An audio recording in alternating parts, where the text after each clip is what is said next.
क्षेत्रपालं महावीर्यं भैरवस्वरूपिणं त्रिशूलडमरुधारिणं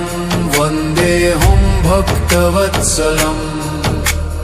दिगम्बरं महाकायं श्मशानालयवासिनं भूतप्रेतपिशाचघ्नं नमामि क्षेत्रपालकम्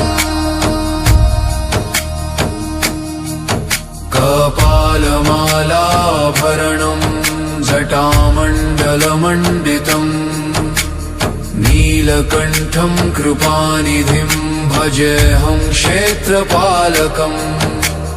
कालकालं करालास्यं रक्तनेत्रं भयङ्करं दुष्टसंहारकर्तारं वन्दे क्षेत्ररक्षकम् भक्तानामभयदातारं सर्वसिद्धिप्रदायकम् आश्रितार्तिहरं देवं नमामि क्षेत्रपालकम् गजचर्माम्बरधरं नागयज्ञोपवीतिनं चन्द्रशेखरमाद्यं तं वन्दे क्षेत्रपालकम् योगिनां हृदयावासं ध्यानं गम्यं सनातनम् परब्रह्मस्वरूपं तं नमामि क्षेत्रपालकम् एतत् क्षेत्रपालाष्टकं यः पठेत् श्रद्धयान्वितः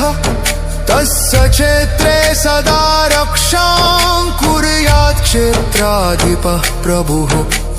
क्षेत्रपालं महावीर्यं भैरवस्वरूपिणं त्रिशूलडमरुधारिणं वन्देऽहं भक्तवत्सलम् दिगम्बरं महाकायं श्मशानालयवासिनं भूतप्रेतपिशाचघ्नं नमामि क्षेत्रपालकम्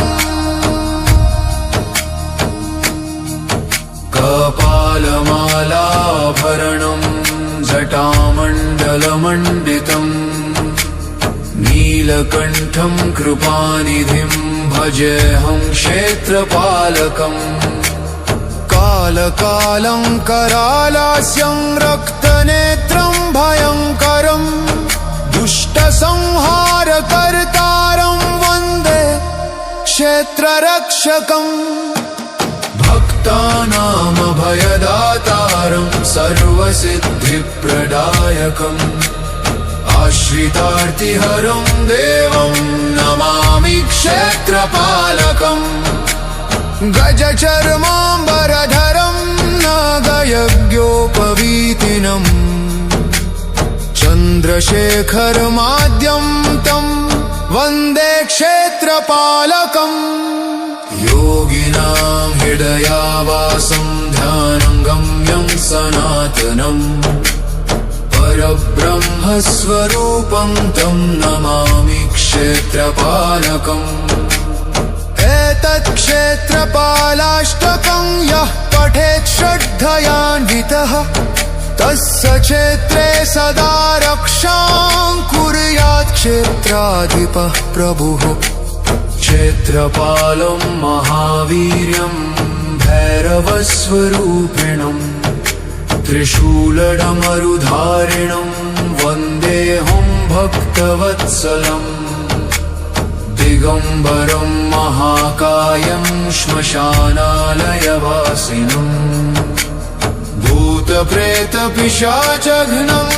नमामि क्षेत्रपालकम्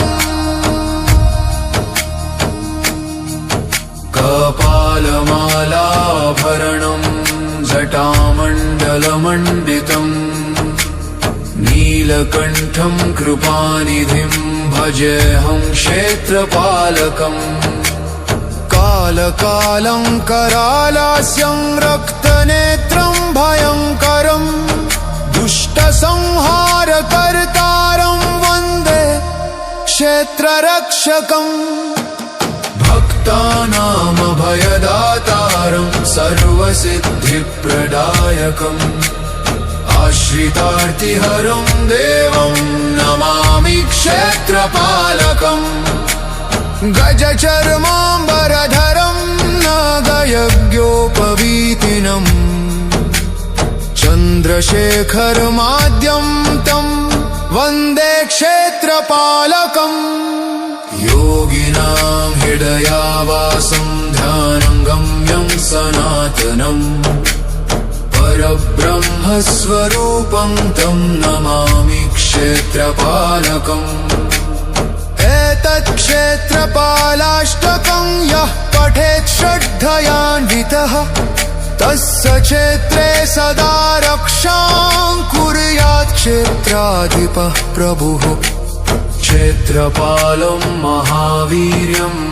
भैरवस्वरूपिणम् त्रिशूलडमरुधारिणं वन्देऽहं भक्तवत्सलम् दिगम्बरं महाकायं श्मशानालयवासिनम् भूतप्रेतपिशाचघ्नं नमामि क्षेत्रपालकम्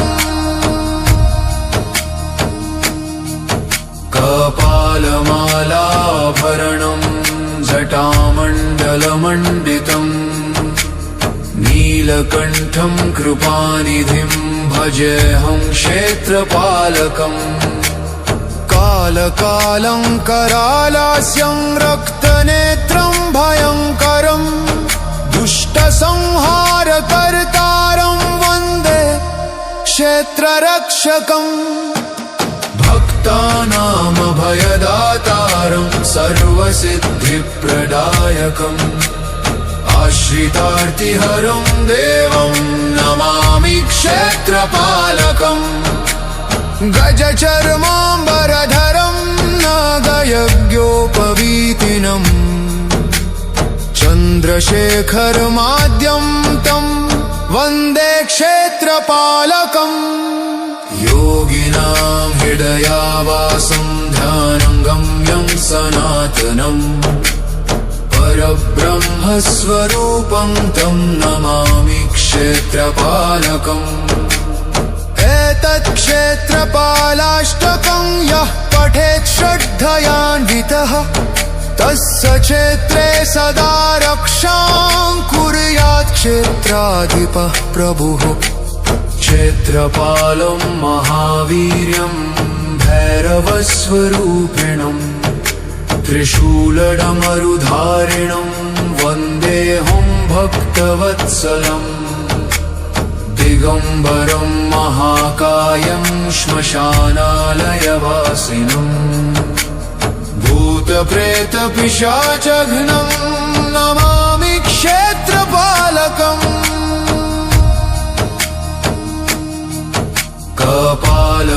कपालमालाभरणं जटामण्डलमण्डितम् नीलकण्ठं कृपानिधिं भजेऽहं क्षेत्रपालकम् कालकालं करालास्यं रक्तनेत्रं भयङ्करम् दुष्टसंहारकर्तारं वन्दे क्षेत्ररक्षकम् भक्तानामभयदातारं सर्वसिद्धिप्रदायकम् आश्रितार्तिहरं देवं नमामि क्षेत्रपालकम् गजचर्माम्बरधरं नागयज्ञोपवीतिनम् चन्द्रशेखरमाद्यं तं वन्दे क्षेत्रपालकम् योगिनां हृदयावासं ध्यानं गम्यं सनातनम् परब्रह्मस्वरूपं तं नमामि क्षेत्रपालकम् एतत् क्षेत्रपालाष्टकं यः पठेत् श्रद्धयान्वितः तस्य क्षेत्रे सदा रक्षां कुर्यात् क्षेत्राधिपः प्रभुः क्षेत्रपालं महावीर्यं भैरवस्वरूपिणम् त्रिशूलडमरुधारिणं वन्देऽहं भक्तवत्सलम् दिगम्बरं महाकाय कायं श्मशानालयवासिनम् भूतप्रेतपिशाचघ्नं नमामि क्षेत्रपालकम्